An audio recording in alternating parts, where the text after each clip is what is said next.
లో ఉన్నాం. ఇక్కడ ఇక్కడ ఎవరి యొక్క ప్రిడిక్షన్స్ కూడా నడవు. ఖచ్చితంగా ప్రజల తీర్పునే ఇక్కడ గౌరవిస్తూ ఉంటాం. ఇప్పుడు నాయకులుగా ఏంటంటే వాళ్ళ క్యాడర్ని ఉత్సాహపరచడానికో పార్టీని ఉత్సాహపరచడానికో ఖచ్చితంగా కొన్ని వ్యాఖ్యలు చేస్తూ ఉంటారు. ముఖ్యంగా మనం గతంలో పవన్ కళ్యాణ్ గారి వ్యాఖ్యలు కూడా మనం మాట్లాడుకోవాల్సి వస్తుంది అలా అనుకుంటే. కాబట్టి ఇప్పుడు ఆ గత వ్యాఖ్యల జోలికి మనం పోదలుచుకోలేదు. ఆయన కూడా 2 చోట్ల ఓడిపోయి ఈ రోజు 20 మంది ఎమ్మెల్యేలతో వెళ్తున్నారు. దాన్ని ఆహ్వానిద్దాం, దాన్ని ఆ విజయతో సంబరాల్లో ఆ క్యాడర్ ఉండనిద్దాం. ఆయన ఎప్పుడు కూడా అహంకారంగా మాట్లాడాల. నేను పెద్ద మొనగాడిని అని ఆయన ఎప్పుడూ మాట్లాడలేదు. నేను ఇప్పుడే ఎదుగుతా ఉన్నాను, నా పార్టీని నిర్మాణం చేసుకుంటా ఉన్నాను, ప్రజల కోసం వచ్చాను, నేను అన్ని వదులుకొని వచ్చాను అని చెప్పేసి మాట్లాడారు. కానీ అహంకారంతో మాట్లాడలేదు. మళ్ళీ వస్తాను మీ దగ్గరికి. మొదటి రఘురాం గారు ఉన్నారు, రఘురాం గారితో మాట్లాడదాం. సింగళూరు గారు మళ్ళీ వస్తాను. రఘురాం గారు నమస్తే సార్. రఘురాం గారు వినిపిస్తుందా నా వాయిస్ మీకు? ఒకసారి మ్యూట్లో ఉన్నట్టున్నారు, అన్మ్యూట్ చేయండి రఘురాం గారు.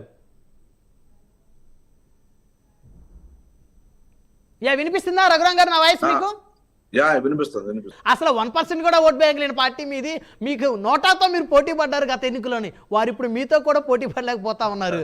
రఘురాం గారు ఎలా అనిపిస్తుంది? చాలా సంతోషం. మీకు ప్రజలు మీకు అంటే వైసీపీకి గత ఎన్నికల్లో అత్యధిక మెజారిటీ ఇచ్చి పరిపాలన చేయమంటే పరిపాలన చేయకుండా బెదిరింపులతో విధ్వంసంతో స్టార్ట్ చేశారు. కాబట్టి ప్రజలు ఈసారి ఖచ్చితంగా తప్పు చేయొద్దు, రాష్ట్రం కోసం తీర్పు ఇవ్వాలనే ఉద్దేశంతోనే కూటమికి ఆశీర్వదించి థంపింగ్ మెజారిటీ ఇచ్చారు.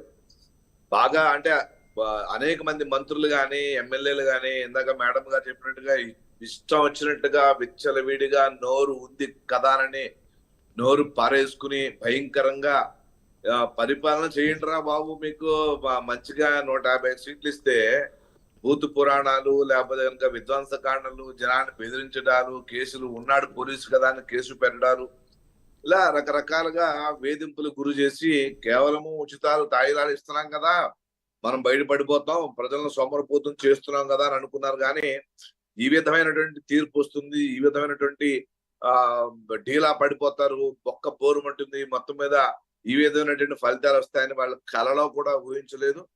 ఇది రాష్ట్రం కోసం ఇచ్చినటువంటి రాష్ట్ర ప్రజలు ఇచ్చినటువంటి ప్రత్యేకమైన తీర్పు ఇది.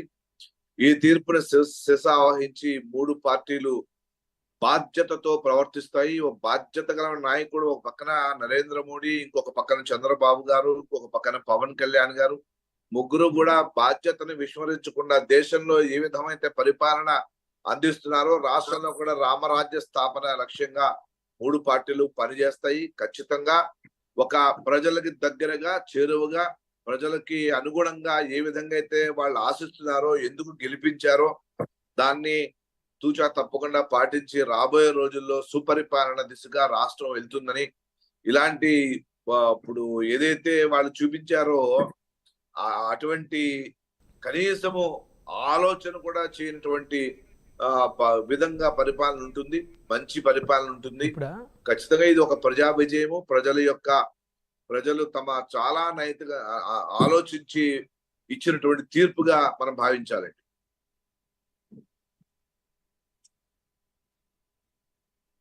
కనుక చూస్తే మళ్ళీ బ్రేకింగ్ న్యూస్ చూస్తున్నాం.